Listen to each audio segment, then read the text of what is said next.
আমরা এই পৃথিবীতে খুব অল্প একটা সময়ের জন্য, একটা ট্রানজিট পিরিয়ড কাটানোর জন্য বেসিকলি আমরা এই পৃথিবীতে এসেছি। আমরা কি চিরকাল এই পৃথিবীতে থাকবো বলেন তো? না, একটা ট্রানজিট পিরিয়ডে আমরা এসেছি, আবার চলে যেতে হবে। এই যে আমাদের জীবন, এই জীবনের জন্য বিপদ, আপদ, পরীক্ষা, স্ট্রাগল এটা অনিবার্য, এটা হবেই। বিপদ নাই, কষ্ট নাই, আপদ নাই, অনিশ্চয়তা নাই, স্ট্রাগল নাই, এমন কি কেউ আছে এখানে? কেউ কি হাত তুলে বলতে পারবেন যে হুজুর আমার জীবনে কোনো বিপদ নাই, অথবা আমার জীবনে কোনো দুঃখ নাই, কষ্ট নাই, কোনো স্ট্রাগল নাই, কোনো রিস্ক নাই? এরকম সৌভাগ্যবান কেউ আছেন এখানে? তাহলে জীবনের জন্য পরীক্ষা এটা অনস্বীকার্য, হবেই হবে পরীক্ষা। পৃথিবীর জীবনটাই এমন, এভাবেই এই লাইফকে ডিজাইন করা হয়েছে। পরীক্ষা থাকবে, এখানে বিপদ থাকবে, এগুলো উত্তীর্ণ হয়ে আপনাকে যেতে হবে। চিরসুখ চির শান্তি এটাই পৃথিবীতে হয় না। চিরসুখ এবং চির শান্তির জায়গা হচ্ছে জান্নাত। চিরসুখ এবং চির শান্তি কোথায়? এটা জান্নাতের বৈশিষ্ট্য। চিরসুখ চির শান্তি, টেনশন নাই, ঝামেলা নাই, পরীক্ষা নাই, বিপদ নাই, রিস্ক নাই, স্ট্রাগল নাই। এটা হচ্ছে দ্য ফিচার্স অফ জান্নাত, জান্নাতের ফিচার। কিন্তু সমস্যা বাদে তখন যখন জান্নাতের ফিচার আমরা দুনিয়ায় খুঁজি। যেটা পাবো আমরা জান্নাতে, এটা খুঁজি কোথায়? এই তখনই সমস্যা বাদে। And this is the main problem. এটাই বড় সমস্যা। এই সমস্যার সমাধান কোথায়, এটা নিয়ে আজকে আমি কিছু কথা অ্যাড্রেস করবো ইনশাআল্লাহ। তো তাহলে আসুন শুনি জান্নাতের ফিচার কি। জান্নাতের কমন একটা ফিচার হচ্ছে জান্নাতে there will be no sickness in paradise. জান্নাতে কোনো অসুস্থতা থাকবে না, চিরসুস্থ। সুবহানাল্লাহ পড়েন। চিরসুস্থ, চির সবল, কেউ অসুস্থ হবে না জান্নাতে। জান্নাত হবে অ্যান্টি এইজিং, জান্নাতে বয়স বাড়বে না কারো। চির যৌবনা, চির যুবক, অ্যান্টি এজিং। আপনারা জানেন যে বর্তমান পৃথিবীতে অ্যান্টি এজিং ক্রিম পাওয়া যায় না? ক্রিম, কথা বুঝতেছেন? অ্যান্টি এজিং ক্রিম পাওয়া যায়। তারা বলে এই ক্রিম মাখলে চামড়ায় ভাঁজ পড়ে না। এটার দাম আছে কিন্তু অনেক।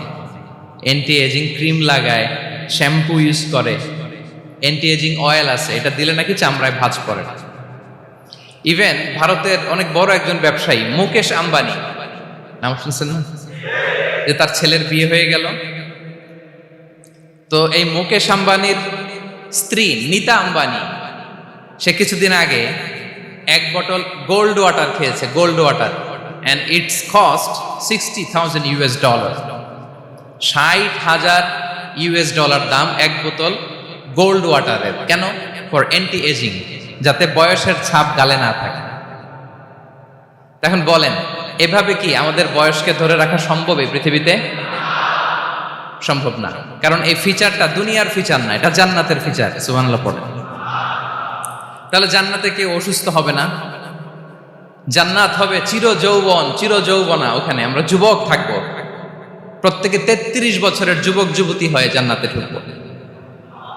বিষ্ণু ইসলাম বলেন, আহলুল জান্নাতি জুরদা ওয়া মুরদা ওয়া আবনাউ সালাসিন ওয়া সালাসিন। জান্নাতে যারা যাবে শুভ্র দাড়িবিহীন, প্রত্যেকে হবে 33 বছর বয়সের। ওই যে 33 বছর বয়সে একবার ঢুকলেন, আর বয়স বাড়বে না, ওইটাই চিরকাল ওই বয়স পাবে। জান্নাতের আরেকটা ফিচার হচ্ছে নো ফ্রাস্ট্রেশন, কোনো চিন্তা নাই, দুশ্চিন্তা নাই, হাইপার টেনশন নাই, সজীব প্রাণবন্ত। সুবহানাল্লাহ। জান্নাতের আরেকটা ফিচার হচ্ছে there is no expiry date in Jannat. Expiry date আছে? জান্নাতে যে ঢুকবো 7 দিনের জন্য চেক ইন, নাকি? চেক ইন কয় দিনের জন্য? 7 দিন, 10 দিন পরে চেক আউট করে ফেলবে, এরকম? নো এক্সপায়ারি ডেট, আজীবন। একবার এন্ট্রি পেলে বের হওয়ার টেনশন নাই। আল্লাহু আকবার। তাহলে no expiry date, rather it's eternal, আজীবন থাকবেন। খালিদিনা ফিহা, চিরকাল থাকবেন। এবং জান্নাতের সবচাইতে গুরুত্বপূর্ণ ফিচার হচ্ছে there will be no death in Jannat. জান্নাতে আপনার আর মৃত্যু হবে না, মৃত্যুর বিদায় হবে। তার মানে আপনি অমর হবেন। তাহলে আপনি চির সুস্থ, চির সবল হবেন জান্নাতে, চির যুবক থাকবেন, প্রাণবন্ত থাকবেন, আপনি অমর হবেন, আপনি জান্নাতে মরবেন না। জান্নাতীরা যখন জান্নাতে যাবে ফেরেশতারা ডেকে বলবে, ইয়া আহলাল জান্নাতি ইন্না লাকুম আন তাসিহু ফালা তাসকামু আবাদা। জান্নাতীরা চিরকাল সুস্থ থাকবা, অসুস্থ হবা না। ইন্না লাকুম আন তাশিব্বু ফালা তাহরামু আবাদা, তোমরা শাবাব থাকবা, বুড়া হবা না। ওয়া ইন্না লাকুম আন তাহইয়াউ ফালা তামুতু আবাদা, চিরকাল বেঁচে থাকবা, মরবা না। এবং সেদিন জান্নাতে মৃত্যু দেয়া হবে, মৃত্যু দেয়া হবে। ইউতাল মাউতু বিকাবশিন আমলাহ, একটা ছাগলের আকৃতিতে মৃত্যুকে আনা হবে। ফায়ুযবাহুল মাউত, মৃত্যুকে জবাই দেয়া হবে। এবার জান্নাতীরা তাকিয়ে থাকবে, ফেরেশতারা বলবে, ইয়া আহলাল জান্নাতি খুলুদুন ফালা মাউত, হে জান্নাতীরা চিরকাল এই জান্নাতে থাকবে। তাহলে জান্নাতের ফিচার পাইছেন? এখন কোন বোকা যদি এই ফিচার দুনিয়ায় খোঁজে পাবে? পাবে না, কারণ দুনিয়ার ফিচার আলাদা। দুনিয়ার ফিচার কি? এই দুনিয়াতে বিপদ আসবে, কষ্ট আছে দুনিয়াতে, হতাশা আছে, ভয় আছে, অসুস্থতা আছে, বার্ধক্য আছে, এবং এই দুনিয়ার একটা এক্সপায়ারি ডেট আছে না? দ্য ডে ইউ ডাই, যেদিন আপনি মারা যাবেন, এটা আপনার এক্সপায়ারি ডেট, চলে যেতে হবে, চলে যেতে হবে। এই পৃথিবীতে মৃত্যুর অস্তিত্ব আছে, সবকিছু থমকে দিয়ে, আপনাকে চমকে দিয়ে মৃত্যু চলে আসবে, ঠিক কিনা বলেন? তাহলে এগুলো হচ্ছে দুনিয়ার ফিচার। এই দুনিয়াতে বিপদ আপদ, কষ্ট, ঝুঁকি, স্ট্রাগল, বার্ধক্য, অসুস্থতা, এগুলো নিয়ে আমাদেরকে টিকে থাকতে হয়। এটা দুনিয়ার ফিচার, মিলায় ফেললে হবে না। জান্নাতের ফিচার একটা, দুনিয়ার ফিচার আরেকটা। দুনিয়াতে কষ্ট থাকবে, বিপদ আপদ থাকবে। এই দুনিয়ার ফিচারটা আল্লাহ তাআলা কোরআনের একটা আয়াতে খুব চমৎকার ভাবে উল্লেখ করেছেন, সেটা দিয়েই আমি আলোচনা শুরু করেছি। আল্লাহ তাআলা ইরশাদ করছেন, ওয়ালা নাবলুওয়ান্নাকুম বিশাইইম মিনাল খাউফি ওয়াল জুই ওয়া নাকসিম মিনাল আমওয়ালি ওয়াল আনফুসি ওয়াস সামারাত ওয়া বাশশিরিস সাবিরিন। আল্লাহ তাআলা বলছেন, অবশ্যই আমি তোমাদেরকে পরীক্ষা করব, ভয় দিয়ে, ক্ষুধা দিয়ে, সম্পদের ঘাটতি দিয়ে, আতঙ্ক দিয়ে, প্রাণনাশ দিয়ে, ফল ফসলের হানি দিয়ে পরীক্ষা করব। কিন্তু এই পরীক্ষায় যারা উত্তীর্ণ হবে, যারা সবর ইখতিয়ার করবে, ওয়াবাশশিরিস সাবিরিন, ধৈর্যশীলদের জন্যই হচ্ছে সুসংবাদ। আলহামদুলিল্লাহ পড়েন। তাহলে সম্মানিত সুধী, আমরা বুঝতে পারলাম এই পৃথিবীর ফিচার হচ্ছে এখানে বিপদ থাকবে, বিপদ ছাড়া কেউ থাকবে না। স্ট্রাগল থাকবে, কষ্ট থাকবে, ঝুঁকি থাকবে, রিস্ক থাকবে, এবং নানা ধরনের বিপদ আপদ দিয়ে আল্লাহ তাআলা আমাদেরকে পরীক্ষা করবেন। এটা মাস্ট, এটা আমাদের মাইন্ডসেটে নিয়ে নিতে হবে, মাইন্ডসেটে এটা ক্লিয়ার থাকতে হবে। চিরসুখ চিরশান্তি এই দুনিয়াতে মিলবে, কোথায় মিলবে তাহলে? এটা তাহলে বিপদ আসবেই, আপদ আসবেই, পরীক্ষা থাকবেই আমাদের জীবনে। তবে ইন্টারেস্টিংলি মজার বিষয় হচ্ছে, পরীক্ষাটা এক একজনের এক এক রকম। পুরো পৃথিবীটা একটা পরীক্ষা ক্ষেত্র, কিন্তু কারো প্রশ্নপত্রের সাথে কারো প্রশ্নপত্রের কোনো মিল নাই।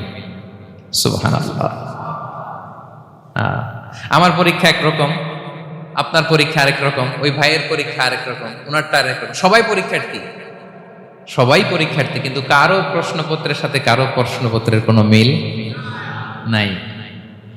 কারোর জন্য পরীক্ষা হচ্ছে সে খুব অসুস্থ, প্রচন্ড অসুস্থতা, তার জন্য পরীক্ষা। ক্যান্সারের রোগী, দুরারোগ্য ব্যাধি, ডক্টর বলছে 4th স্টেজে চলে আসছে, কয়েক মাস বাঁচতে পারে, এটা তার জন্য পরীক্ষা। আবার কারো দেখবেন যে খুব একটা অসুস্থতা নাই, অসুস্থতার ঝামেলা নাই, কিন্তু তার দারিদ্রতা আছে, তার আর্থিক অনটন, এটা তার জন্য পরীক্ষা। আবার কারো দেখবেন অসুস্থতাও নাই, দারিদ্রতাও নাই, তার দাম্পত্য জীবনের সমস্যা আছে না নাই? অনেকের দেখবেন এগুলো কোনোটাই সমস্যা না, তার ছেলে কথা শোনে না, মাদকাসক্ত। মাদকাসক্ত, রিহ্যাবে পাঠায়, আবার আসে, আবার গাঁজা খাওয়া শুরু করে, আছে না নাই বলেন? দেখেন তার পরীক্ষাটা আবার আলাদা। অনেকের দেখবেন মেয়ে বাবার কথা শোনে না। আবার অনেকের দেখবেন যে ব্যবসায় সমস্যা, লসের পর লস, লাভ উঠাতে পারে না। তাহলে পরীক্ষা ছাড়া, বিপদ আপদ ছাড়া দুনিয়াতে কেউ নাই প্রিয় ভাইরা। এটা আমাদের মাথায় রাখতে হবে। পরীক্ষা আপনাকে দিতেই হবে, পরীক্ষা দিয়ে দিয়েই নিজেকে প্রমাণ করতে হবে। আর এক একজনের পরীক্ষাটা এক এক রকম, কারো পরীক্ষার সাথে কারো পরীক্ষার কোনো মিল থাকবে না।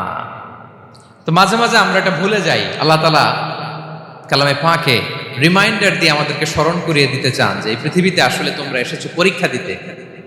এটাই জীবনের বড় বাস্তবতা।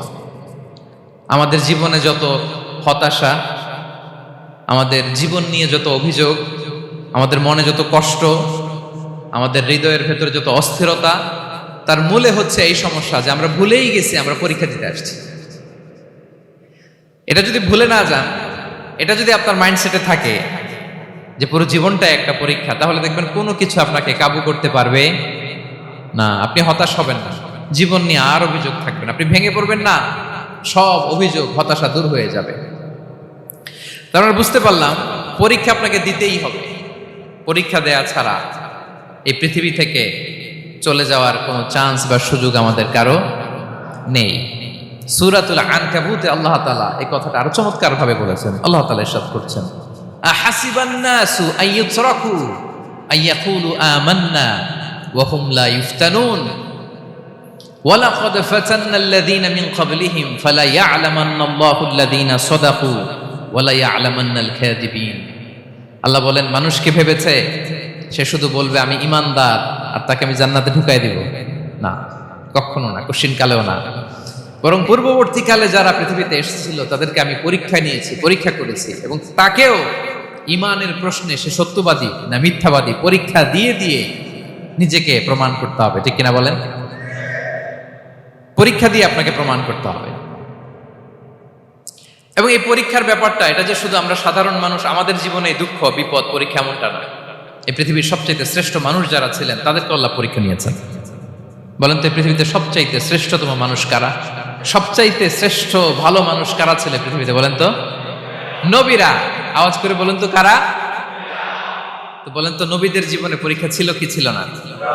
হ্যাঁ ছিল। বেশি না কম? বিষ্ণু ইসলামকে জিজ্ঞাসা করা হলো, আইয়ুন নাসি আশাদ্দু বালাআন ইয়া রাসূলুল্লাহ, হে আল্লাহর রাসূল এই পৃথিবীতে কাদের জীবনে পরীক্ষা বেশি? বিষ্ণু ইসলাম বললেন, আল আম্বিয়া, নবীদের জীবন। আল আম্বিয়া সুম্মাল আমসাল ফাল আমসাল, সবচাইতে জীবনে পরীক্ষার সম্মুখীন সবচাইতে বেশি হয়েছেন নবীরা। তারপরে নবীদের পরবর্তী অবস্থান যাদের, সিদ্দিকিন যারা, সোহাদা যারা, সালিহিন যারা, আল্লাহওয়ালা যারা, তাদের জীবনে পরীক্ষা বেশি। ইউবতালার রাজুলু আলা হাসাবি দীনি, ব্যক্তির দিনদারি যত বেশি তার জীবনে আল্লাহর পরীক্ষাও তত বেশি। আপনি আল্লাহওয়ালা হবেন, আপনার জীবনে পরীক্ষাও অনেক বেশি। এজন্য ইমানদার হওয়া যেমনি মর্যাদার, ইমানদারের জীবনে পরীক্ষাও হবে অনেক বেশি। এবং পরীক্ষা যত বড়, খেয়াল রাখতে হবে, মন খারাপ করার কোনো সুযোগ নেই। পরীক্ষা যার জীবনে যত বড়, সেটাতে সফল হতে পারলে ওটার প্রতিদানও বড়। পরীক্ষা যত বড়, এটাতে সাকসেস হইতে পারলে এটার রিওয়ার্ডও তত বড়। বিষ্ণু ইসলাম বলেন, ইযামুল জাযাই মাআ ইযামিল বালা, বালা যত বড় জাযাও তত বড়, প্রতিদানও তত বড়। আপনারা নবীদের জীবনে যদি খেয়াল করেন, দেখবেন যেই নবীর জীবনে পরীক্ষা যত বেশি, সেই নবীর জীবনে সফলতাও তত বেশি। সাইয়েদনা ইব্রাহিম আলাইহিস সালামের কথাটা একটু খেয়াল করেন তো, বলেন তো ওনার জীবনে পরীক্ষা কেমন ছিল? বেশি না কম? ওনার জীবনের পরীক্ষা থেকেই তো আমরা এই শব্দটা ব্যবহার করি। আমরা বলি অগ্নি পরীক্ষা। কি বলি? মানে আগুনে নিক্ষেপ করা হয়েছে সাইয়েদনা ইব্রাহিম আলাইহিস সালামকে, তাও স্বাভাবিকভাবে না, উলঙ্গ করে, ন্যাকেট করে ওনাকে অপমানিত করবার জন্য ওনার গায়ের জামা কাপড় খুলে উলঙ্গ অবস্থায় আল্লাহর খলিল সাইয়েদনা ইব্রাহিম আলাইহিস সালামকে অগ্নিকুণ্ডে নিক্ষেপ করা হয়েছিল। এরকম এক্সপিরিয়েন্স এই অডিটোরিয়ামের ভেতরে আমাদের কখনো হয়েছে? তাইলে সাধারণ মানুষের জীবনের পরীক্ষা আর নবীদের জীবনের পরীক্ষার মধ্যে পার্থক্য আছে না নাই? ওই পরীক্ষায় উনি পাশ করে ফেললেন। ৮৬ বছর পর্যন্ত আল্লাহর কাছে দোয়া করলেন, আল্লাহ আমাকে একটা নেককার সন্তান দাও। আল্লাহ সন্তান দেয় না। ৮৬ বছর পরে আল্লাহ তাআলা সাইয়েদনা ইব্রাহিম আলাইহিস সালাম এবং হাজারের ঘরকে উজালা করে সন্তান দিলেন। সাইয়েদনা ইসমাঈল আলাইহিস সালাম পৃথিবীতে আসলেন কত বছর বয়সে? 86 বছর বয়সের এখানে কেউ আছেন? হ্যাঁ, আছি আমরা কেউ? নাই। 86 বছর বয়সে প্রথম সন্তান পেয়েছে। তাদের ঘরকে উজালা করে আল্লাহর নবী সাইয়েদনা ইসমাঈল আলাইহিস সালাম আসলেন। এবার আল্লাহ বললেন, যাও স্ত্রীকে আর এই কলিজার টুকরা সন্তানকে থাকো তো প্যালেস্টাইনে, প্যালেস্টাইন থেকে ১,৫০০ কিলোমিটার দূর দ্য ব্যারেন ল্যান্ড, ওই মক্কার ধুধুমরু প্রান্তরে রেখে আসো, যেখানে কেউ নাই, মানুষ নাই, গাছ নাই, পাখি নাই, পানি নাই, যাও রেখে আসো। আচ্ছা বলেন তো, ৮৬ বছর পরে যে লোকটা সন্তান পেল, বুঝে শুনে উত্তর দিয়েন, ৮৬ বছর পরে যে লোকটাকে আল্লাহ তাআলা সন্তান দিল, তার হৃদয়ে ওই সন্তানের জন্য মায়া বেশি না কম? আহা, এমনি তো আমাদের প্রথম সন্তান, আমাদের প্রথম সন্তানের হিস্ট্রিটা একটু খেয়াল করেন তো। প্রথম আমাদের যে মেয়ে হয়েছিল বা যাদের ছেলে হয়েছিল, তার প্রতি আদর, সোহাগ, দরদ, ভালোবাসা, আহ্লাদ কত ছিল। আর ৮৬ বছর বয়স আল্লাহ তাআলা ওনাকে সন্তান দিলেন, দিয়ে বললেন, যাও হাজারকে আর ইসমাঈলকে মক্কার ধুধুমরু প্রান্তরে রেখে আসো। আল্লাহ তাআলা বলতে দেরি, চলে যেতে দেরি নাই, মুহূর্তে উনি রওনা হয়ে গেলেন। সুবহানাল্লাহ পড়বেন না? রেখে আসলেন মক্কার ধুধুমরু প্রান্তরে। এবার আল্লাহ বললেন, যাও রিটার্ন ব্যাক টু প্যালেস্টাইন, প্যালেস্টাইনে চলে যাও। চলে গেলেন, হৃদয়টা ভেঙে খান খান। অনেক বছর পরে আল্লাহ তাআলা আবার অনুমতি দিলেন, যাও এবার ছেলেকে রেখে আসতে পারো, যাও প্যালেস্টাইন থেকে আবার মক্কায় যাও। সাইয়েদনা ইব্রাহিম আলাইহিস সালাম প্যালেস্টাইন থেকে আবার ১,৫০০ কিলোমিটার পথ পাড়ি দিয়ে, এখনকার মতো ফ্লাইটে যায় না, গাড়িতেও না, উটে করে। কিসে করে? উনি যে কতবার মক্কা থেকে ফিলিস্তিন এসেছেন আর গিয়েছেন, ইয়ত্তা নেই, হিসাব নেই। গেলেন, এবার ছেলেটা হাঁটতে পারে, দৌড়াতে পারে, একটু একটু কথা বলতে পারে, আব্বু আব্বু ডাকতে পারে। কেমন মায়া লাগে বলেন তো?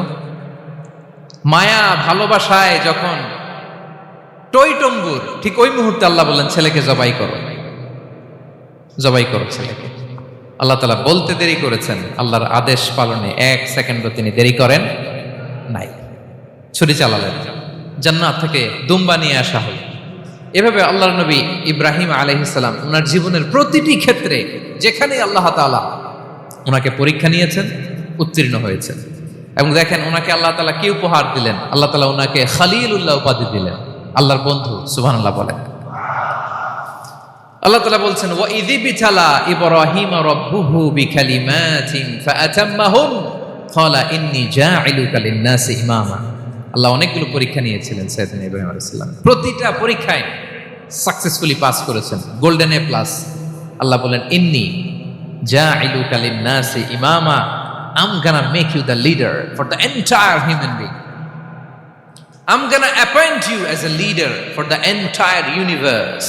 গোটা বিশ্বের জন্য, গোটা মানবতার জন্য আমি তোমাকে লিডার বানায় দিলাম। ইযামুল জাযাই মা'a ইযামিল বালা।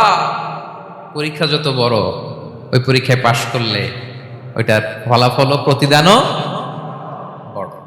তাহলে দেখেন প্রিয় ভাইরা, সাইয়েদনা ইব্রাহিম আলাইহিস সালামের জীবনে পরীক্ষার কোনো শেষ ছিল না। আমি আপনি কোথায়? আল্লাহর খলিলের জীবনে যদি এত পরীক্ষা থাকতে পারে, আমি আপনি কোথায় বলেন তো? এবার বলেন, সাইয়েদনা মূসা আলাইহিস সালাম, ওনার জীবনে তো কোনো পরীক্ষা টরীক্ষার ছিল না। হ্যাঁ, গুণে শেষ করতে পারবেন? জন্মটাই তো হয়েছে পরীক্ষার মধ্য দিয়ে। মিশরের ছেলে সন্তান হইলে ফেরাউন বলছে জবাই করো, ওনার মা এরকম সিন্ধুকে করে ভাসায় দিলেন নীল নদীতে। আল্লাহু আকবার! কি একটা রোমাঞ্চকর পরিস্থিতির মধ্য দিয়ে আল্লাহ তাআলা ওনাকে বাঁচালেন। সুবহানাল্লাহ। জন্মই হয়েছে পরীক্ষার মধ্যে দিয়ে। বড় হইলেন, ফেরাউনের ভয়ে দেশ ত্যাগ করলেন, মিশর থেকে মাদিয়ান। আবার আল্লাহর আদেশে যখন ফিরে আসলেন, আবার ফেরাউনের সাথে তর্ক বিতর্ক, যুদ্ধ। একটা রাত আল্লাহ নবী মূসা আলাইহিস সালাম শান্তি মতো মিশরে ঘুমাতে পারে নাই। একটা রাত। শেষ পর্যন্ত এই ফেরাউন মূসা আলাইহিস সালামকে ধাওয়া করেছে। ফেরাউনের ধ্বংসের আগ পর্যন্ত সে মূসা আলাইহিস সালামকে ধাওয়া করেছে। তার মানে মূসা আলাইহিস সালাম এই বিপদ আপদ পরীক্ষা এগুলো থেকে মুক্তি পান নাই। এবার বলেন ঈসা আলাইহিস সালামের কথা, ওনার জীবনে তার পরীক্ষা ছিল না? কি পরীক্ষা ছিল? হ্যাঁ, আল্লাহু আকবার। Same scenario goes to the biography of every messenger in the world. পৃথিবীর সব নবীর ক্ষেত্রে একই ঘটনা ঘটেছে।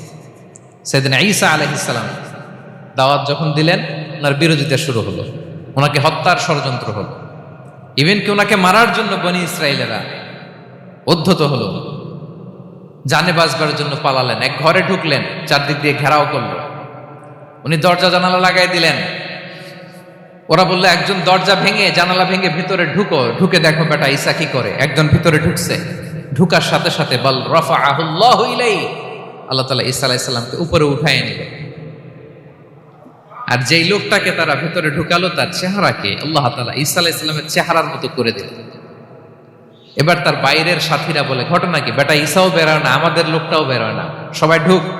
দরজা ভেঙে ভেতরে ঢুকে দেখে ঈসা দাঁড়ায় আছে। বলেন তো এটা ঈসা না মিসা? এটা কি আসল ঈসা? ওমা কতালু ওমা সলাবু ওয়ালাকিন শুব্বিহা লাহুম। আল্লাহ বলে তোমরা আমার নবী ঈসাকে হত্যাও করতে পারো নাই, শুলেও চড়াতে পারো নাই, আমি সেফটি সিকিউরিটি দিয়ে আমার নবী ঈসা আলাইহিস সালামকে আকাশে তুলে নিয়েছি। তাহলে ওনার জীবনও পরীক্ষার শেষ ছিল না। এবার যদি আমরা বিশ্বনবী সাল্লাল্লাহু আলাইহি ওয়াসাল্লামের জীবনের দিকে তাকাই, ওনার জীবনটা দেখেন তো। আমাদের পেয়ারা নবী বিশ্বনবী মুহাম্মদুর রাসূলুল্লাহ সাল্লাল্লাহু আলাইহি ওয়াসাল্লাম, ওনার জীবনে কি স্ট্রাগল ছিল? স্ট্রাগল মাক্কি জীবনের কথা যদি একটু খেয়াল করেন দেখেন তো, 3 বছর শিয়াবে আবি তালেবে জেল খেটেছে, না খেয়েছিলেন। ওনার বংশের লোকেরা প্রথমে ছাগল খেয়েছে, ছাগলগুলো যখন শেষ, ছাগলের চামড়াগুলো শুকিয়ে ওইটা খাইছে। গাছের পাতা ছাল এগুলো খেয়ে খাবারের অভাবে বেহুশ হয়ে পড়ে থাকতো তারা, না খেয়ে। না খেয়ে কয়দিন ছিলেন আপনি?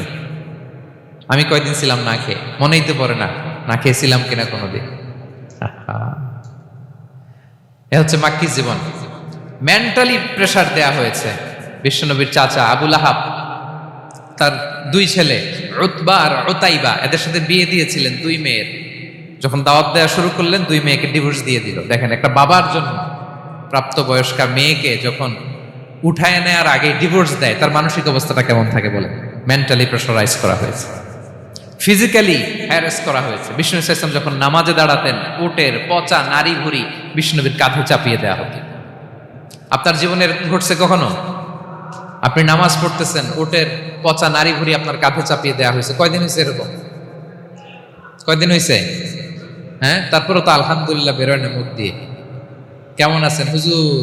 কয়েন না, বেশি একটা সুবিধার না, তাই না? বেশি একটা একটু মিলাবেন। কতটুকু পরীক্ষা আমরা দিয়েছি। তায়েফে গেলেন বিশ্বনবী, তায়েফে গেছিলেন জমির বায়না দিতে, তাই না? জমি কিনবে তায়েফে। তায়েফবাসীদেরকে জাহান্নামের আগুন থেকে বাঁচাতে গিয়েছিলেন, নিজের জন্য না। সেখানে তায়েফের ছেলেরা পাথর মেরেছে বিষ্ণু ইসলামের গায়ে। এত শুভ্র দেহ ছিল, চেহারা ছিল, বিষ্ণুবীর গা দিয়ে ঝরঝর করে রক্ত ঝরেছে। ফিজিক্যাল হ্যারাসমেন্টের শিকার হয়েছেন বিষ্ণু ইসলাম। যখন যেদিন বিষ্ণু ইসলামকে হত্যার ষড়যন্ত্র করা হলো, আল্লাহ তাআলার আদেশে তিনি মক্কা থেকে মদিনায় হিজরত করলেন। মদিনাতে যে একটা রাত, 7ম হিজরির আগ পর্যন্ত শান্তিতে ঘুমাতে পারেন নাই। 3 দিকে 3 ইহুদি বসতি, বনু কাইনুকা, বনু নদীর, বনু কুরাইজা। আহা, খাওয়ার মধ্যে বিষ মিশিয়ে দেয়া হয়েছিল বিষ্ণু ইসলামের। বাজুর, খাসির বাজুর রান পছন্দ করতেন। এক ইহুদি মহিলা বিষ্ণু ইসলামের ওই রানের মধ্যে বিষ মিশিয়ে দিয়েছিল। ওই বিষের যন্ত্রণায় মৃত্যুর আগ পর্যন্ত বিশ্বনবী কাতরাতেন, এবং উনি ইন্তেকালের সময় ওই বিষের ব্যথা যন্ত্রণাতে ইন্তেকাল করেছেন। বিশ্বনবীর ইন্তেকালটা শাহাদাতের ইন্তেকাল ছিল। বিষ্ণু ইসলাম বলেছেন, ওই যে খায়বার এলাকার ওই মহিলা যে আমার খাবারে বিষ মিশিয়েছিল, সেই বিষের যন্ত্রণা, বেদনা, কষ্ট আমি অনুভব করছি। খেয়ে না খেয়ে দিন প্রচারের কাজে নিজেকে দিয়েছ বিলিয়ে, তায়েফের কাফিরেরা চিনল না সে আলো, দুষ্ট ছেলেদের পিছু দিল লেলিয়ে, পাথরের আঘাতে ক্ষত বিক্ষত হয়ে সারা শরীর থেকে রক্ত ঝরে। হে রাসূল তোমাকে ভুলি আমি কেমন করে, হে রাসূল তোমাকে ভুলি আমি কেমন করে, হাজার ব্যথা বেদনার পরে ফিরে আসনি তুমি আপন ঘরে, দিনের আলো তুমি ছড়িয়ে দিতে চলে গেলে মদিনায় মক্কা ছেড়ে। হে রাসূল তোমাকে ভুলি আমি কেমন করে, হে রাসূল তোমাকে ভুলি আমি কেমন করে। ঠিক কিনা বলেন? একটা রাত শান্তিতে শান্তির ঘুম তিনি দিতে পারেন নাই। প্রিয় ভাইরা, তাহলে আমরা কি বুঝলাম? বিশ্বনবীর জীবনে পরীক্ষা ছিল কি ছিল না? আমাদের উপায় আছে? আমরা বাঁচতে পারবো এই বিপদ আপদ পরীক্ষা ঝঞ্ঝাল থেকে? বাঁচতে চাইলেও বাঁচতে পারবো? পারবো। ইমাম মালিক আলাইহি রাহমা নাম শুনেছেন? ইমাম মালিক, ওনার জ্ঞান থেকে লাখো লাখো মানুষ উপকৃত হয়েছে, কোটি কোটি মানুষ উপকৃত হয়েছে। মদিনার রাস্তায় রশি দিয়ে ওনাকে টেনে হিচড়ে এক এলাকা থেকে আরেক এলাকায় নিত জালেম বাদশাহরা। ইমাম মালিক আলাইহি রাহমা। ইমাম আহমদ ইবনে হাম্বল, ওনাকে বেত্রাঘাত করা হতো, চাবুক দিয়ে পেটানো হতো। আমাদের মাযহাবের ইমাম আল ইমাম আল আযম আবু হানিফা আলাইহি রাহমা, ওনাকে কারাবন্দী করা হয়েছিল।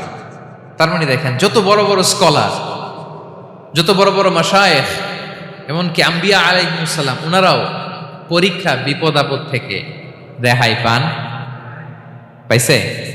তাহলে আপনি আর আমি পাবো? বলেন তো। তাহলে এটা আমাদের ব্রেইনে গেঁথে নিতে হবে যে জীবন মানেই এখানে বিপদ থাকবে, পরীক্ষা থাকবে, স্ট্রাগল করে করে আমাকে আগাতে হবে। কেউ আমার জন্য রেড কার্পেট বিছিয়ে রাখবে না। এই জীবনটা বড় জটিল। This is life, how it's design. এভাবেই পৃথিবীকে ডিজাইন করা হয়েছে। এখানে বিপদ আছে, কষ্ট আছে। এই পরীক্ষা দিয়ে দিয়ে আপনাকে উত্তীর্ণ হতে হবে। বুঝতে পেরেছেন প্রিয় ভাইরা? নাও দ্য কোশ্চেন আরাইজ, এখন প্রশ্ন হচ্ছে কেন আল্লাহ এই পরীক্ষা নেন? কেন? আল্লাহ তাআলা সূরা মুলকে বলেছেন এই পৃথিবী সাজানোর, এই জীবন মৃত্যুর এই খেলা, এটার উদ্দেশ্যটাকে আল্লাহ তাআলা স্পষ্ট করে বলেছেন। আল্লাযী খালাকাল মাউতা ওয়াল হায়াতা লিয়াবলুয়াকুম আইয়ুকুম আহসানু আমালা। জীবন মৃত্যু দিয়ে তোমাদের জীবনকে সাজানো হয়েছে এজন্য, যাতে করে তিনি তোমাদের পরীক্ষা করতে পারেন। কি করতে পারেন? তোমাদের মধ্যে কে সৎকর্মে অগ্রগামী, কে কাজে ভালো, আমলে ভালো, এটা দেখার জন্য। বেসিকলি আল্লাহর দেখার প্রয়োজন নাই, আমাদেরকে দেখানোর জন্য এই পরীক্ষার আয়োজন। আমি ভালো করবো না খারাপ করবো এটা আল্লাহ জানে না? তো ওনার পরীক্ষা করা লাগে কেন? কথা বলেন। আমি জান্নাতি না জাহান্নামী এটা আল্লাহ জানেন না? বেসিকলি আমাদেরকে জানানোর জন্য এই পরীক্ষার আয়োজন। কাদেরকে জানানোর জন্য? মানে তুমি জেনে যাও তুমি জান্নাতি না জাহান্নামী। আমি ভালো করেই জানি। একটা ছোট্ট উদাহরণ দিলে বুঝতে পারবেন প্রিয় ভাইয়েরা। ধরেন আল্লাহ তাআলা দুইজনকে সৃষ্টি করলেন। উদাহরণস্বরূপ একজনের নাম আব্দুল্লাহ আর একজনের নাম আব্দুর রহমান। সৃষ্টির পরে আব্দুল্লাহকে বললেন, আব্দুল্লাহ আমি জানি তুমি পৃথিবীতে 50 বছর হায়াত পাইতা, খুব ভালো কাজ করতে, তুমি দুনিয়াতে অনেক ভালো কাজ করতে, এটা আমি আগেই জানি, আমার অসীম জ্ঞান বলে আমি আগে থেকেই জানি। তো যাও, তোমার এইমাত্র সৃষ্টি করলাম, যাও তুমি জান্নাতে ঢুকে যাও, কারণ আমি জানি তুমি জান্নাতি হবে। আচ্ছা, আর আব্দুর রহমান তুমি পৃথিবীতে খুব খারাপ কাজ করতে, এটা আমি জানতাম, তোমারে পাঠাইলে খারাপ কাজ করবা, তুমি সীমা লঙ্ঘন করবা, অন্যায় করবা, অপরাধ করবা, তুমি জাহান্নামী হবা, যাও। যেহেতু আমি জানি পরীক্ষার আর দরকার নেই, তোমারে জাহান্নাম দিয়ে দিলাম, যাও ঢুকে যাও। আব্দুল্লাহ ঠিকই জান্নাতে ঢুকে যাবে, আব্দুর রহমান কি ঢুকবে? ঢুকবে। সে বলবে, আল্লাহ এইমাত্র আমারে বানাইলেন, এইমাত্র আপনি আমাকে সৃষ্টি করলেন, সৃষ্টি করেই বলতেছেন তুমি জাহান্নামে যাও, আর বলতেছেন আমি জানি দুনিয়াতে পাঠালে তুমি খারাপ কাজ করবা, তুমি জাহান্নামী হবা, পাঠানোর আর কি দরকার, আগে থেকে জাহান্নামে যাও। আল্লাহ আপনি জানলে জানতে পারেন, আমি তো জানি না। ঠিক কিনা বলেন? সে বলবে, না আল্লাহ আপনি ভুল বলতেছেন, এই দুনিয়াতে পাঠাইলে আমি খুব ভালো কাজ করতাম, আমি সীমা লঙ্ঘন করতাম না, নামাজ পড়তাম, রোজা রাখতাম, হজ করতাম, যাকাত দিতাম, সাদাকা করতাম, চ্যারিটি করতাম, জনকল্যাণকর সব ভালো কাজগুলো আল্লাহ আমি করতাম। এজন্য আল্লাহ তাআলা পরীক্ষার আয়োজন করেছেন, যাতে করে তুমি জেনে যাও যে পৃথিবীতে তুমি কি করেছো। এখন আর আল্লাহকে এক্সকিউজ দেওয়ার সুযোগ নেই। আচ্ছা বলেন তো, আবু জাহেলকে যদি আল্লাহ এখন কিয়ামতের দিন বলে, Abu Jahl go to the hell fire, Abu জাহেলের কিছু বলার সুযোগ আছে? কারণ ও দুনিয়াতে কি করে আসছে এটাও জানে না। ফেরাউনকে ডেকে যদি আল্লাহ বলে, ফেরাউন তুমি জাহান্নামে যাও, go to the hell fire, ওর কি কোনো এক্সকিউজ দেওয়ার সুযোগ আছে? বলেন, সুযোগ আর আছে? কারণ তুমি দুনিয়াতে কি করেছো তোমার চেয়ে ভালো কেউ আর জানে। তা পৃথিবীতে এই পরীক্ষার এই আয়োজনের সবচাইতে বড় উদ্দেশ্য হচ্ছে যাতে করে আমরা দেখে যাই যে আমরা কি কাজ করছি। কেউ যখন পরীক্ষা দেয় প্রিয় ভাইরা, ওই পরীক্ষায় কত পাবে তার একটা হিসাব আছে না? বলেন, আপনি গণিত পরীক্ষা দিয়ে আসছেন, যে 100-তে 100 পাবে সে বলতে পারে আমার সব অঙ্ক হয়েছে, ঠিক কিনা বলেন? আর যে লাড্ডু গুড্ডু বুঝছেন তো, কিছুই পারে নাই, ঘোড়ার ডিম, তারও একটা হিসাব আছে যে সে কিছুই লিখে আসতে পারে নাই। তাই পৃথিবীতে এই পরীক্ষার আয়োজনের প্রধানতম কারণ হচ্ছে যাতে করে আমরা বুঝে যেতে পারি যে আমরা কোথায় যাব, জান্নাতে না জাহান্নামে। প্রিয় সুধী, এ পর্যায়ে আমরা জানবো এই যে পরীক্ষা আল্লাহ তাআলা নিচ্ছেন আমাদেরকে, এই পরীক্ষায় সফল হওয়ার মূল মন্ত্র কি। কোরআনে বিভিন্ন আয়াতে এই পরীক্ষার কথা বলা হয়েছে এবং এই পরীক্ষার সফলতার মূল মন্ত্রও কোরআনে ঘোষিত হয়েছে। আলহামদুলিল্লাহ বলেন। যে আয়াত দিয়ে আমি শুরু করেছি এই আয়াতে আল্লাহ তাআলা বলেছেন, ওয়াবাশশিরিস সাবিরিন, নবী হে ধৈর্যশীলদেরকে আপনি সুসংবাদ দিন। ধৈর্যশীলদেরকে সুসংবাদ দিন, তার মানে বিপদে ধৈর্য ধারণ করতে হবে। প্রিয় ভাইরা, ইন্নামাস সাবরু ইনদা সাদামাতিল উলা, বিপদে আমরা অনেক সময় প্যানিক হয়ে যাই, অস্থির হয়ে যাই, কি করব, হতাশ না। মুমিনরা হতাশ হয় না, ধৈর্য ধারণ করে। কি করে? ধৈর্য ধারণ করার শক্তি দাও গো মেহেরবান, আমায় দাও গো মেহেরবান। পড়েন, ধৈর্য ধারণ করার শক্তি দাও গো মেহেরবান, আমায় দাও গো মেহেরবান। সবাই বলুন একসাথে, ধৈর্য ধারণ করার শক্তি দাও গো মেহেরবান, আমায় দাও গো মেহেরবান। বুকের ভেতর ব্যথার নদী বইছে অবিরা, বইছে অবিরা। পড়ুন, ধৈর্য ধারণ করার শক্তি দাও গো মেহেরবান, আমায় দাও গো মেহেরবান। পড়েন আমিন। আল্লাহ যেন বিপদে আমাদেরকে ধৈর্য ধারণ করার তৌফিক দান করে। প্রিয় ভাইয়েরা, ধৈর্য এটা এমন একটা গাছ যে গাছের সারা গায়ে কাটা, কিন্তু এই গাছের ফলটা বড় সুস্বাদু। আই রিপিট, আমি আবারও বলছি, ধৈর্য এটা এমন একটা গাছ যে গাছের সারা গায়ে কাটা, কিন্তু ফলটা বড় মিষ্টি, ফলটা বড় সুস্বাদু। সবাই ধৈর্য ধারণ করতে পারে না। বিষ্ণু ইসলামকে আল্লাহ তাআলা নানা সময় আশ্বস্ত করেছেন, সান্ত্বনা দিয়েছেন আর ধৈর্যের বাণী শুনিয়েছেন। আল্লাহ বলেন, ফাসবির কামা সবারা উলুল আজমি মিনার রাসূল, নবী হে আপনার আগে দৃঢ় প্রত্যয়ী নবীরা যেরকম ধৈর্য ধারণ করেছে আপনিও ধৈর্য ধারণ করুন। সূরাতুল মুজাম্মিল আল্লাহ তাআলা বলছেন, ওয়াসবির আলা মা ইয়াকুলুনা ওয়াহজুরহুম হাজরান জামিলা। ওরা যাই বলুক আপনি ধৈর্য ধারণ করুন, ওদের কথাকে ইগনোর করুন। Just ignore what they are saying to you. যা বলে আপনি জাস্ট ইগনোর করেন। ওরা বিষ্ণু ঈসা ইসলামের মনোবলকে ভেঙে দেওয়ার জন্য কখনো বিষ্ণু ঈসা ইসলামকে কবি বলে গালি দিত। কবি কি বলতো? শায়ের। কখনো বলতো মজনুন, পাগল। নাউজুবিল্লাহ পড়বেন না? পাগল বলে গালি দিত। মাঝে মাঝে বলতো কাহিন, গণক। মাঝে মাঝে বিষ্ণু ঈসা ইসলামকে তারা বলতো আবতার, লেস কাটা। মুহাম্মদ তোমার ছেলে নাই, তোমার বংশ নির্বংশ হয়ে গেছে, তোমার নাম নেয়ার মতো কেউ নাই। আহা, কপাল পোড়া। গোটা বিশ্বব্যাপী বিষ্ণু ঈসা ইসলামের সুনাম সুখ্যাতি ছড়িয়ে দিয়েছে কে? আকাশ বাতাস মাড়িয়ে, সাত আকাশ ছাড়িয়ে আল্লাহর আরশ পর্যন্ত আল্লাহ তাআলা বিষ্ণুনবীর সুনাম সুখ্যাতিকে সৌচ্চ করেছেন। ঠিক কিনা বলেন? ইগনোর করুন। আপনাকে কবি বলে, গণক বলে, আপনাকে পাগল বলে, আপনাকে লেসকাটা বলে, জাস্ট ইগনোর দেন। বর্তমান সময়েও নানা ধরনের ট্যাগ আমাদেরকেও দেয় কি দেয় না বলেন? দেয়? আমাদেরকে কি বলে? মৌলবাদী বলে। বলে বলে ওই যে রাজাকার বলে। হ্যাঁ, রাজাকার রাজাকার খেলার দিন শেষ। মন মতো হইলে মুক্তিযোদ্ধা, মন মতো না হইলে রাজাকার, এই দিন শেষ। ওই দিন আর নাই, এই কার্ড দিয়ে আর খেলার দিন নাই। এগুলো মানুষ আর খায় না এখন, এগুলো গিলে না আর। সাধারণ মানুষ বড্ড সচেতন। দেখেন, কালের বিবর্তনে, সময়ের আবর্তনে একই পরিক্রমা আমাদেরকেও ট্যাগিং করে। আমাদেরকে মৌলবাদী বলে, ব্যাকডেটেড বলে, রাজাকার বলে, জঙ্গি বলে, যুদ্ধাপরাধী বলে। আছে না এরকম? ওয়াসবির আলা মা ইয়াকুলুন, নিজের সাথে মিলায় নেন। যা বলে ধৈর্য ধারণ করো। ওয়াহজুরহুম হাজরান জামিলা, জাস্ট ইগনোর দেন, ভালোভাবে ইগনোর করেন, খালাস, সালাম দিয়ে কেটে পড়ে। তাহলে প্রিয় ভাইরা, এই বিপদ আপদ আমাদের পিছু ছাড়বে না, পিছু ছাড়বে না। নবীদের পিছু ছাড়ে নাই, আমরা কোথায়? আমরা আর কি? বিপদ আমাদেরকে ধৈর্য ধারণ করতে হবে, মনোবল হারাইলে হবে না। দেখেন বিশ্বনবী কিভাবে আপনাদেরকে সান্ত্বনা দেয়। বিশ্বনবী বলেন, আজাবান লি আমরিল মুমিন, মুমিনের ব্যাপারটা বড় আশ্চর্যজনক। ফাইন্না আমরাহু কুল্লাহু লাহু খাইর, মুমিনের জীবনে যা ঘটে সবটাই খাইর, সবটাই কল্যাণ।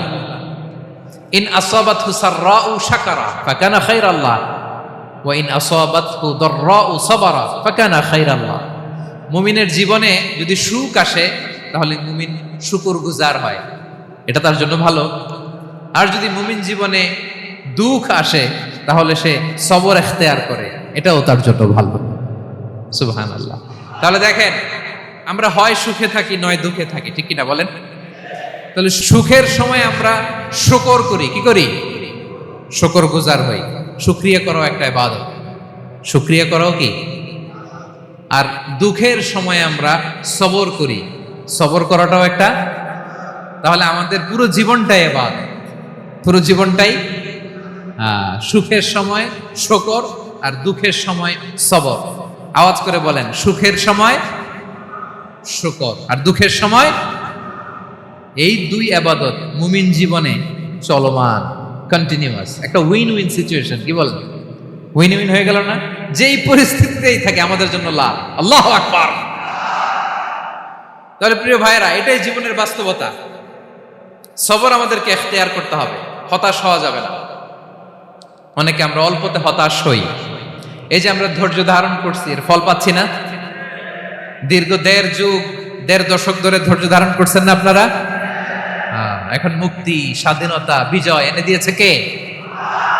ধৈর্য ধারণ করুন। ধৈর্যের যে ফলাফল, এটা বড় মিষ্টি। ধৈর্য এমন একটা গাছ, এই গাছের সারা গায়ে কাটা, কিন্তু এর ফলটা বড় সুস্বাদু, এর ফলটা বড় মিষ্টি। ধৈর্য ধারণ করার অভ্যাস করতে হবে প্রিয় ভাইরা। মুমিন হতাশ হয় না, হাল ছেড়ে দেয় না। মুমিন ভরসা রাখে একজনের উপর, তিনি কে? লা তাইআসু মির রাউহিল্লাহ ইন্নাহু লা ইয়াইআসু মির রাউহিল্লাহি ইল্লাল কওমুল কাফিরুন। আল্লাহর রহ থেকে, রহম থেকে নিরাশ হয়ে যাও না। কাফির ছাড়া, অকৃতজ্ঞ ছাড়া কেউ আল্লাহর রহ থেকে, আশা থেকে নিরাশ হয় না। শয়তানের সবচেয়ে বড় মিশন হলো আমাদেরকে হতাশ বানানো, এটা খেয়াল রাখবেন। শয়তানের সবচাইতে বড় মিশন কি? আমাদেরকে হতাশ করে দেয়া। হতাশ বানাইতে পারলে সে সাকসেসফুল, খুশি। কিন্তু আমরা এত সহজে হতাশ হই না, আমরা নিরাশ হই না, আমরা বিপদে হাল ছেড়ে দেই না। আমরা ভরসা রাখি এক মহান সত্তার উপর, তিনি কে? মনে থাকবে, বিপদ আসলে ভেঙে পড়বেন, ভিসা না হইলে কান্নাকাটি শুরু করবেন, ব্যবসায় লস হইলে হাউমাউ, হ্যাঁ, দেশ থেকে কোনো দুঃসংবাদ আসলে হতাশ হবেন, ভেঙে পড়বেন। ধৈর্য ধারণ করব আমরা। আওয়াজ করে বলেন, আমরা কি করব? সবর। বিপদ ট্যাকেল দেওয়ার প্রথম স্টেপ হচ্ছে সবর, ধৈর্য ধারণ করতে হবে। অবশ্যই সাবিরিন, ধৈর্যশীলদেরকে সুসংবাদ দাও। বিপদ থেকে বাঁচার দ্বিতীয় স্টেপ হচ্ছে এই বিপদ থেকে উত্তরণের চেষ্টা করতে হবে। কন্টিনিউয়াস প্রচেষ্টা চালিয়ে যেতে হবে। ওয়াল্লাযীনা জাহাদু ফিনা লানাহদিয়ান্নাহুম সুবুলানা, যারা আমার রাস্তায় চেষ্টা করে, প্রচেষ্টা করে, স্ট্রাগল করে, তাদেরকে আমি পথ দেখিয়ে দেই, সুবুল দেখিয়ে দেই, ওয়ে আউট দেখায় দেই, এক্সিট দেখায় দেই। কোথাও আটকাবেন না আপনি, আপনাকে এক্সিট দেখায় দিবে কে? মালয়েশিয়াতে কেলুয়ার বলে না, কেলুয়ার কি বলে চিনেন? কেলুয়ার মানে কি? এক্সিট। এক্সিট পেয়ে যাবেন, আটকাবেন না আপনি জীবনে কোথাও। 3 নাম্বার, আল্লাহর উপর তাওয়াক্কুল করতে হবে বিপদ আসলে।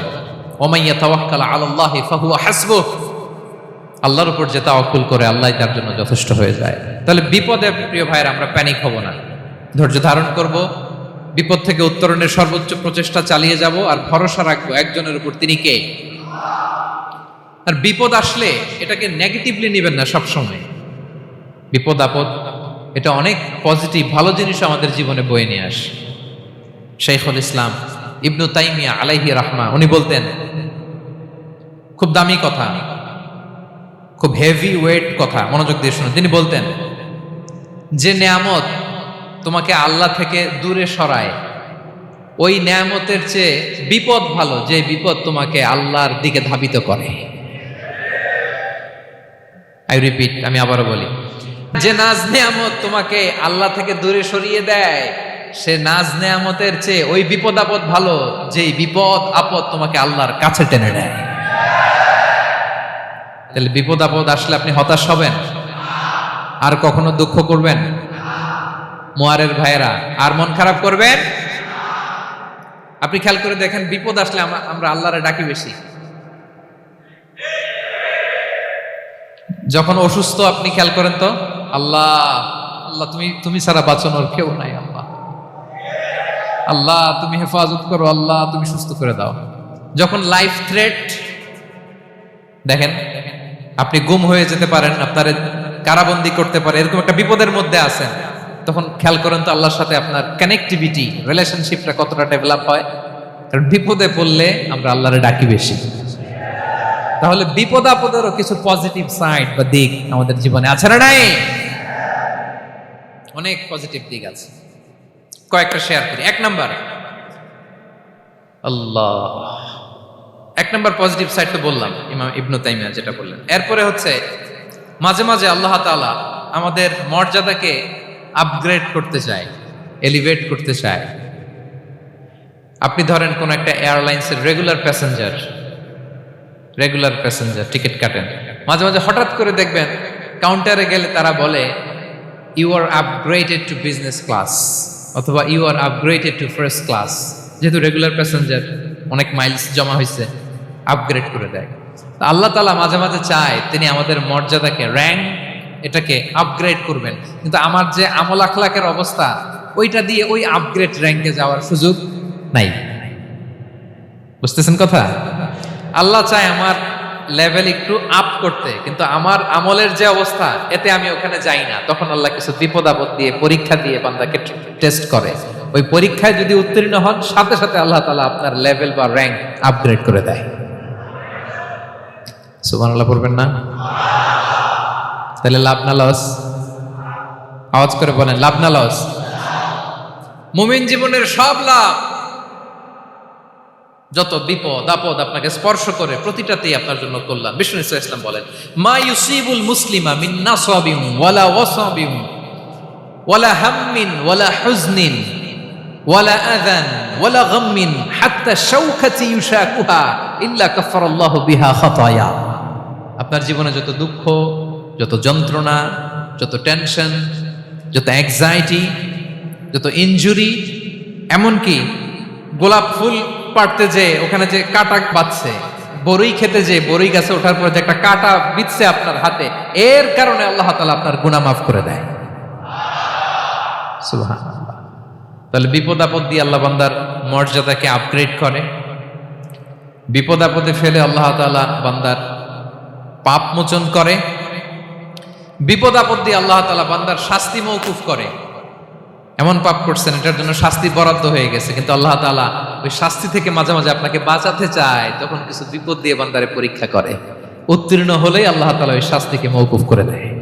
তাহলে আসুন সামারি করি, পুরো আলোচনাটার সামারি করি। 1 নম্বর সামারি হচ্ছে, বিপদ আপদ, পরীক্ষা, স্ট্রাগল, কষ্ট, এটা সুন্নাতুল্লাহি ফিদ দুনিয়া। এই দুনিয়ায় আল্লাহর সুন্নাত, এর বাইরে কেউ যেতে পারে না, ইভেন নট দ্য মেসেঞ্জার্স, নবীরাও। আজকের আলোচনায় শুনছেন না নবীদের জীবন দিয়ে কি গেছে, ups and downs, test and trial, নবীরাও না। তাহলে এটা আমাদের মাইন্ডসেটের সাথে সেট আপ করে নিতে হবে যে অতীতে, বর্তমানে, ভবিষ্যতে বিপদ আপদ মুক্ত এই পৃথিবীতে কেউ থাকবে না। পারবেন? হ্যাঁ, এটা মাইন্ডসেটে নিয়ে নিতে হবে যে এটাই জীবন, বিপদ আপদ দিয়ে আল্লাহ পরীক্ষা করবেন। এটাই পৃথিবী। চির সুখ চির শান্তি এই পৃথিবীতে খুঁজলেই পাওয়া যায় না। শুরুতে বলছিলাম না, চির সুখ চির শান্তি। বলেন তো এটা কি দুনিয়ার ফিচার না জান্নাতের ফিচার? জান্নাতের ফিচার দুনিয়ায় খুঁজলে পাওয়া যাবে? যাবে। তাহলে আজকের আলোচনার 1 নম্বর লেসন হচ্ছে বিপদ আপদ এটা সুন্নাতুল্লাহি ফিদ দুনিয়া। এই দুনিয়া আল্লাহর সুন্নাত, এটা থেকে মুক্তি পাওয়ার কোনো সুযোগ নাই, নবীরাও পায় নাই। 2 নম্বর লেসন, বাঁচার যেহেতু সুযোগ নাই, we have to face it with patience, intellect and tawakkul. বিপদে অস্থির হওয়া যাবে না, এটাকে ফেস করতে হবে উইথ পেশেন্স, ধৈর্যের সাথে। বিপদ আমরা মোকাবেলা করব কিসের সাথে? ধৈর্য। প্যানিক হবেন না, অস্থির হবেন না, ধৈর্য ধারণ করবেন উইথ ইন্টেলেক্ট। আল্লাহর দেয়া আপনার ইন্টেলেক্ট খাটিয়ে এই বিপদ উত্তরণের সর্বান্তকরণের চেষ্টা প্রচেষ্টা আপনার চালায় যেতে হবে। আর সবশেষে আত-তাওয়াক্কুল আলাল্লাহ, ডিপেন্ডিং অন আল্লাহ, ভরসা করব কার উপর? আল্লাহর উপর। পারা যাবে তো? আচ্ছা, 2টা লেসন গেল। 3 নম্বর লেসন হচ্ছে আমাদের ছেলে মেয়েদেরকে we have to educate our child regarding the test and trial in this duniya. দুনিয়ার এই বিপদ আপদের ব্যাপারে আমাদের ছেলে মেয়েদেরকে শেখাতে হবে, বুঝাতে হবে। ওরা ছোট মানুষ তো, অস্থির হয়ে যায়। আব্বু আমার সাথে কেন এমন হয়? আমারই শুধু পেন্সিল চুরি হয়, আমারই শুধু এটা হয়, আমি পরীক্ষায় খারাপ করি, আমি ব্যথা পাই, আমার এই আমার সেই। ছোট মানুষ তো বুঝে না। ওরা বুঝাইতে হবে যে বাবা, this is the essence of life, এটাই জীবন। এটাই কি এই লাইফ হ্যাকস গুলো তাদেরকে শেখাইতে হবে। ডোন্ট বি প্যানিক, প্যানিক হওয়া যাবে না। This is how life is design, এটাই জীবন। বিপদ আপদ আসবে, এটাকে মেনে নিতে হবে, ছেলে মেয়েদেরকে শিখাইতে হবে, তাহলে তারাও প্যানিক হবে না। পারবেন তো ইনশাআল্লাহ? আচ্ছা, 4 নম্বর লেসন হচ্ছে যেটা আমরা জানলাম, এই বিপদ আপদ সবসময় আমাদের জন্য খারাপ না। Sometimes it brings khair for us if dealt properly. ঠিক মতো বিপদকে ডিল করতে পারলে এটা আসলে আমার জন্য আখেরে কল্যাণই বয়ে নিয়ে আসে। কি বলেন, তাই না? কল্যাণ বয়ে নিয়ে আসে। সব শেষ কথা হলো আমরা যেন এই বিপদগুলোকে প্রপারলি ডিল করতে পারি, আমরা যেন সবর ইখতিয়ার করতে পারি। আল্লাহর কাছে চাইতে হবে, দোয়া করতে হবে, কারণ তৌফিক দেওয়ার মালিক কে? আল্লাহর কাছে যেন আমরা কায়মনোবাক্যে প্রার্থনা করতে পারি, আল্লাহ এই বিপদকে যেন আমরা ডিল করতে পারি উইথ সাবর, উইথ ইন্টেলেক্ট, উইথ তাওয়াক্কুল। আসল হাতিয়ার হচ্ছে এটা, দোয়া। আল্লাহর কাছে চাইবেন, মনোযোগের সাথে চাইবেন, আন্তরিকতার সাথে চাইবেন। উদউল্লাহ ওয়া আনতুম মুকিনুনা বিল ইজাবা। বিষ্ণু বলেন এমন ভাবে চাও যেন তুমি অনেকটা কনফার্ম যে তোমার দোয়া আল্লাহ কবুল করবেনই, এমন ভাবে চাও। অনেকে রোবোটিক দোয়া করে। রোবোটিক দোয়া মানে দোয়ার মধ্যে প্রাণ নাই, ধ্যান নাই, মন নাই, আগ্রহ নাই, ভালোবাসা নাই। ওই দোয়া আল্লাহ কবুল করে না। মনোযোগ দিয়ে চাইতে হবে চাওয়ার মতো, তাহলে আল্লাহ তাআলার পক্ষ থেকে তৌফিক পাওয়া যাবে। পারা যাবে তো ইনশাআল্লাহ? আল্লাহ তাআলা আমাদের সবাইকে বিপদে আপদে ধৈর্য ধারণ করার তৌফিক দান করুক। নবীরা তাদের জীবনে যেভাবে স্ট্রাগল, আপস এন্ড ডাউনস, বিপদগুলোকে, টেস্ট এন্ড ট্রায়ালগুলোকে ডিল করেছে, আমরা যেন সেভাবে ডিল করতে পারি। আল্লাহ তৌফিক দান করুক। আল্লাহ তাআলা আমাদের সবাইকে কথাগুলো বোঝা আর আমল করার তৌফিক দান করুক।